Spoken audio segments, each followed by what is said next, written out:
Ito na mga ka-NK, tingnan natin yung epekto ng pag-i-spray namin ng malatayon dito sa NK8840 VIP. Ito yung kinapitan ng nagkukumpulang aphids. Ito kasalukuyang namumulaklak ito nung nag-spray kami. Yan, marami ang hindi nagkalaman. May bunga sana pero sayang hindi na na-develop yung pamumunga. Malinis nga ito, walang uod, pero mas matindi naman yung kumapit na insekto na aphids. Ayan, may bunga lahat sana yung NK8840 VIP. Buti nagkalaman pa yung iba.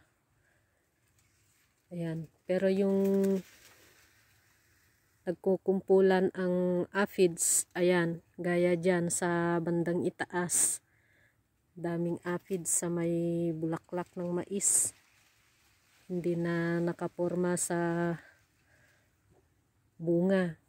Wala talagang laman. Okay sana kasi wala ngang uod. Masaya naman ako dito noon kasi walang uod.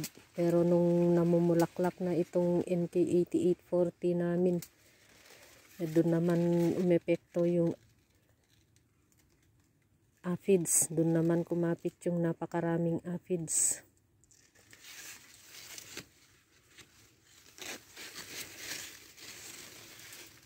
May bunga din pero hindi makapag-develop ng mabuti, hanggang dito na lang.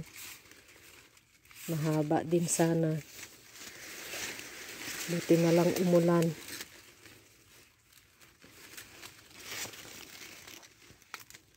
Sayang, ang ganda ng NK8840 VIP namin dito. Makatipid sana kami ng gastos dito noon kasi hindi kami nag-spray ng foliar at herbicide. At yung insecticide na pang-uod, hindi kami nag-spray noon kasi wala ngang uod. Pero ito naman, yung aphids. Sana hindi na bumalik kasi umulan naman. Malambot pa yung lupa. Makaka-recover pa yung ibang may bunga.